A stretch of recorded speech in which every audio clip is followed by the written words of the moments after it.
नमस्कार, मैं हूं आपके साथ रेशु त्यागी। एपीएन के लोकप्रिय कानूनी प्रोग्राम लीगल हेल्पलाइन में आप सभी का स्वागत। इसमें हमारे कानूनी विशेषज्ञ रोजमर्रा की जिंदगी की समस्याओं से जुड़े कानूनी मसलों पर आपकी शंकाओं का समाधान करते हैं। आप भी इस प्रोग्राम से जुड़ सकते हैं और फोन करके कानूनी राय ले सकते हैं।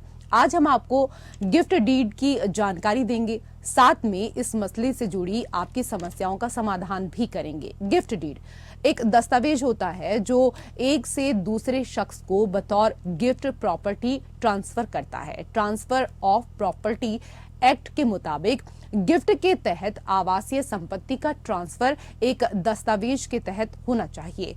ट्रांसफर ऑफ प्रॉपर्टी एक्ट के तहत घर गिफ्ट के तौर पर देने के लिए एक रजिस्टर्ड डॉक्यूमेंट तैयार कराना पड़ता है, जिस पर उस शख्स के दस्तखत होते हैं जो प्रॉपर्टी गिफ्ट में दे रहा है। इसके अलावा दस्तावेज को 2 गवाहों से भी इस दौरान अटैच कराना पड़ता है। तो ये थी बुनियादी जानकारी। गिफ्ट डीड की ज्यादा जानकारी देंगे हमारे आज के कानूनी विशेषज्ञ अधिवक्ता ऋषिपाल सिंह जी। बहुत बहुत स्वागत आपका हमारे खास कार्यक्रम में ऋषिपाल सिंह जी। तो अगर आपका गिफ्ट डीड से जुड़ा हुआ कोई भी सवाल है तो आप फोन करके राय ले सकते हैं। फोन लाइंस खुल चुकी हैं। 2 नंबर आपकी टीवी स्क्रीन पर है, 012061273937 और 012061273938। इन दोनों में से किसी भी एक नंबर पर आप डायल करें और गिफ्ट डीड से जुड़ी कानूनी जानकारी के लिए आज आप कॉल कर सकते हैं। सर, सबसे पहले हमारे तमाम दर्शकों को ये बताइए कि आखिरकार गिफ्ट डीड है क्या? देखिए ऋषि, जैसे आपने अपने इंट्रोडक्शन के अंदर बताया, गिफ्ट डीड जो है 2 शब्दों से मिलकर बना है, एक गिफ्ट और दूसरा डीड। डीड का अर्थ है दस्तावेज, जो भी किसी प्रॉपर्टी या किसी काम की संपत्ति में दस्तावेज बनाया जाए। वो दस्तावेज जब किसी संपत्ति को गिफ्ट देने संबंधित होता है या उपहार स्वरूप किसी को दिया जाता है, तो उस दस्तावेज को जब लिखा जाता है, उसको बनाया जाता है और जो गवाहों की आवश्यकता पड़ती है, तो पूरा वो जो गिफ्ट डीड होती है, जिसके अंदर विशेष रूप से ये मेंशन होता है कि कोई कौन सी प्रॉपर्टी है जिसको गिफ्ट दिया जा रहा है, देने वाला कौन है, लेने वाला कौन है, उस प्रॉपर्टी का पूरा हवाला, वो गिफ्ट डीड जो देने वाला व्यक्ति है उसके पास गिफ्ट प्रॉपर्टी जो है कैसे आई, वो किस तरह से मालिक बना। तो सारी इंपॉर्टेंट बातें जो होती है वो चीजें मेंशन होती हैं, जिससे कि गिफ्ट डीड करने के बाद उससे संबंधित किसी भी विवाद से बचा जा सके। तो सामान्य रूप से एक ऐसी प्रक्रिया, एक ऐसा प्रारूप है, एक ऐसी डीड है जिसके अंदर जब किसी संपत्ति को गिफ्ट दिया जाता है तो उसके तमाम हवाले जो होते हैं उससे संबंधित सारी बातों को उसमें खुलासा किया जाता है। जी सर, ये बताइए कि प्रॉपर्टी के लिए जो गिफ्ट डीड है वो कैसे बनाए? देखिए, सामान्य तौर पर आपने देखा होगा कि महानगर के अंदर भी देखा होगा आपने, और इवन छोटे शहरों में भी देखा होगा। या तो बेहतर है कि आप किसी एडवोकेट से आप सलाह ले लें, या आप देखेंगे जब छोटे शहरों में भी आप जो दस्तावेज बनाने वाले होते हैं वो अधिकांश रजिस्ट्रार ऑफिस के बाहर ही मिल जाते हैं। और इसके अलावा आपसे संबंधित जो दस्तावेज बनाने वाले हैं या वहां संबंधित जो एडवोकेट्स हैं, आप उनकी सलाह ले सकते हैं। वो सलाह लेने के बाद जो गिफ्ट डीड का पूरा प्रारूप है वो बनाया जाता है। वो बनाने के बाद जो गिफ्ट देने वाला व्यक्ति है वो उसको पूर्ण रूप से चेक कर सकता है कि उसके अंदर कोई गड़बड़ तो नहीं है। उसके नाम, पते, प्रॉपर्टी का जो डिस्क्रिप्शन है, जिसको दिया जा रहा है उसका डिस्क्रिप्शन, जो दे रहा है उसका डिस्क्रिप्शन, और जो विटनेस है उनका नाम, पता, एड्रेस वो प्रॉपर है कि नहीं है। ये सब चीजें हैं। तो इन सब चीजें होने के बाद उस प्रारूप को गिफ्ट डीड को बनाया जाता है और चेक करने के बाद फिर जो है रजिस्ट्रेशन के लिए उसको भेजा जाता है। जी सर, आपसे ये भी समझना चाहेंगे कि क्या गिफ्ट डीड को चुनौती दी जा सकती है? देखिए, सामान्यतः गिफ्ट डीड जो है, क्योंकि कंपलसरी गिफ्ट डीड का अगर उसको प्रॉपर बनाया जाए तो उसका रजिस्टर्ड होना जरूरी है। रजिस्टर्ड डॉक्यूमेंट को सामान्य तौर पर चैलेंज करना मुश्किल होता है, क्योंकि जब गिफ्ट डीड होती है उसमें दूसरी पार्टी तो होती नहीं है, केवल गिफ्ट करने वाला व्यक्ति अपनी स्वेच्छा से गिफ्ट कर रहा है, तो उस पर कोई दबाव नहीं होता। लेकिन अगर मान लीजिए कोई व्यक्ति ये कहता है कि गिफ्ट डीड जो मुझसे कराई गई है वो किसी प्रलोभन में, कॉरिजन में, दबाव से या धमकी देके या किसी भी तरह से जो है उसको अविश्वास के ऊपर करके या कोई किसी भी गलत काम का इस्तेमाल करके, गलत तरीके का इस्तेमाल करके गिफ्ट डीड उससे बनाई गई है, तो ऐसी ही विशेष परिस्थितियों के अंदर सामान्य तौर पर जो जिला अदालत है उसके अंदर आप उसको चुनौती दे सकते हैं। लेकिन ये अपने आप में बहुत विशेष परिस्थिति है जिसमें उस व्यक्ति को साबित करना होगा कि जब उसने गिफ्ट डीड करी है वो या तो मानसिक हालत उसके ठीक नहीं थे या कोई और वाजिब कारण उसके पास। जी, ये तो यहाँ पर चुनौती को लेकर बात हुई है, लेकिन अहम सवाल तो ये कि गिफ्ट डीड कौन दे सकता है? देखिए, गिफ्ट डीड या सेल डीड कोई ऐसा व्यक्ति गिफ्ट डीड कर सकता है जो सबसे पहली बात है जो उस प्रॉपर्टी का एब्सोल्यूट ऑनर है। अगर कोई व्यक्ति उसका मालिक ही नहीं है तो वो उस प्रॉपर्टी को आगे गिफ्ट नहीं कर सकता। या ऐसा है कि प्रॉपर्टी उसके पास है लेकिन प्रॉपर्टी पे कोई संभार है।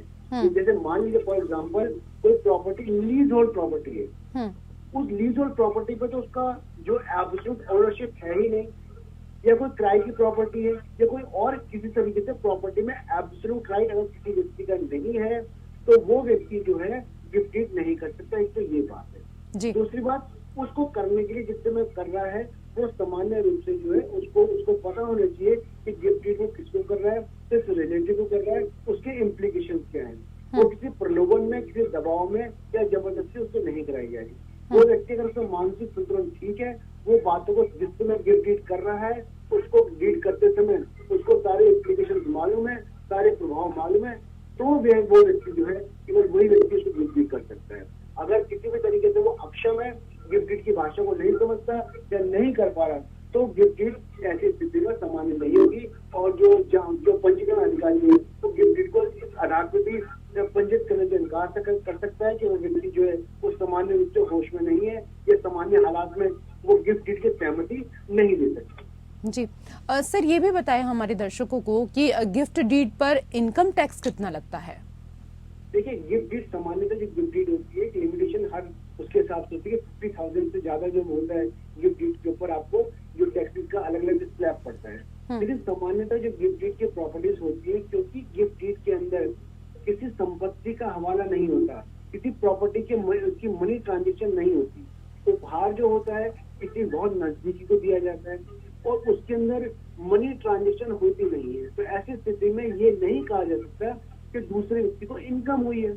जब उसको इनकम नहीं हुई तो ऐसी स्थिति में इनकम टैक्स से उसके लिए राहत की उम्मीद होती है और उसको राहत मिल सकती है, क्योंकि कहीं भी उसकी इनकम नहीं बढ़ रही, संपत्ति का जो उपहार स्वरूप उसको मिल रही है और वो उसके पास आ रही है।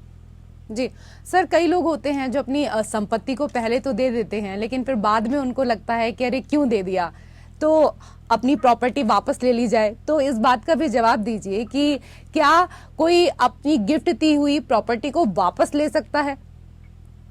देखिए, आपने देखा होगा अभी पिछले कुछ समय पहले दिल्ली हाई कोर्ट के अंदर भी, सुप्रीम कोर्ट के अंदर भी 3-4 ऐसे मामले आए थे जिसके अंदर जो माता पिता है उन्होंने अपनी प्रॉपर्टी को गिफ्ट डीड स्वरूप जो है अपने बच्चों को दे दिया था। इस आशा के साथ दिया था कि उनके बच्चे जो है गिफ्ट प्रॉपर्टी गिफ्ट डीड करने के बाद जो है वो उनका पालन पोषण करेंगे, उनका ध्यान रखेंगे।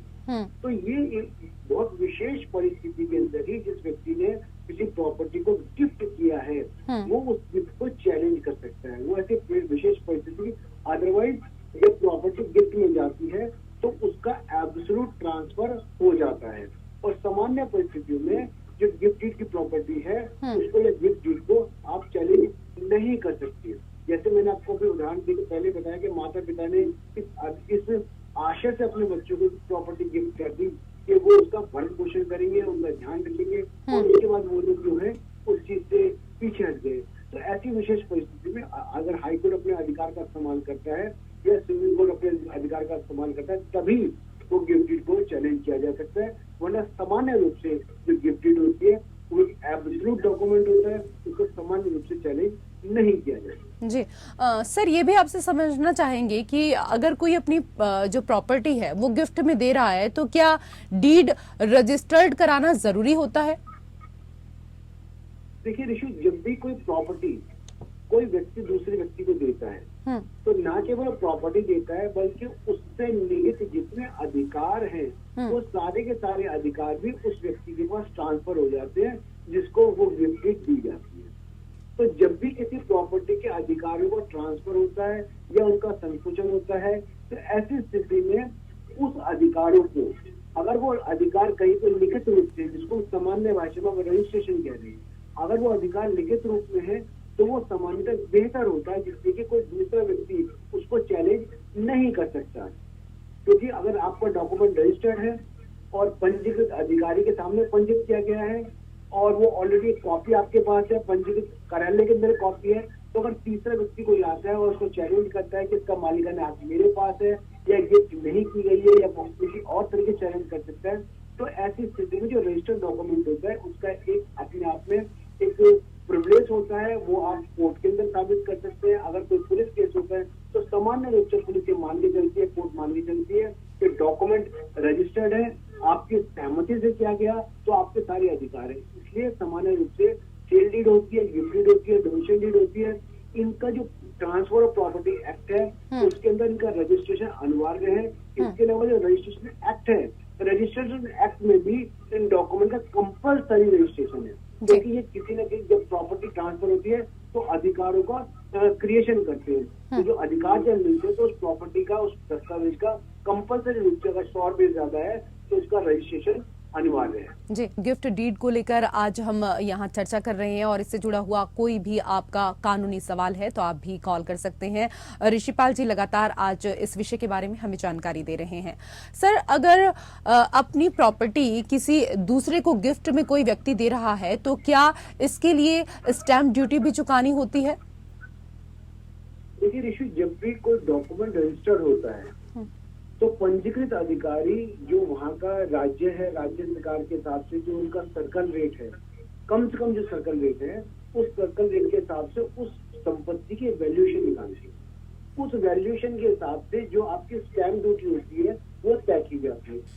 तो रजिस्ट्रेशन जब आपका होता है तो आप स्टैम्प ड्यूटी दे या स्टैम्प ड्यूटी ना दे ये ऑप्शनल नहीं है, ये आपको स्टैम्प ड्यूटी देनी ही पड़ेगी, तभी आपका डॉक्यूमेंट जो है रजिस्टर्ड होगा। तो आपकी स्टैम्प ड्यूटी और जो रजिस्ट्रेशन चार्ज होती है वो कंपलसरी आपको जो आपकी संपत्ति की वैल्यू है, जो कम से कम मिनिमम जो सर्कल रेट है उसके हिसाब से पंजीकृत अधिकारी आपसे लेगा। उसके बाद ही आपकी जो प्रॉपर्टी है या उसका जो डॉक्यूमेंट है वो रजिस्टर्ड करेगा। अगर आप उसकी स्टैम्प ड्यूटी जो एप्रोप्रिएट स्टैम्प ड्यूटी है वो नहीं देते या उससे कम देते हैं तो ऐसी स्थिति में जो पंजीकृत अधिकारी है आपके डॉक्यूमेंट का रजिस्ट्रेशन करने से इनकार कर सकता है, उसको होल्ड कर सकता है, उसको कैंसिल भी कर सकता है। जी सर, इसी से जुड़ा एक और सवाल है, क्योंकि गिफ्ट के मामले में चूंकि संपत्ति के बदले में कोई पैसा नहीं लिया गया है, तो क्या पार्टियों को वास्तव में स्टैंप शुल्क का भुगतान करना चाहिए? नहीं, देखिए जैसे मैंने भी बताया इशू आपको कि स्टैम्प ड्यूटी देना it is not a optional. आपको ऑप्शन नहीं कि आप दे या ना दे।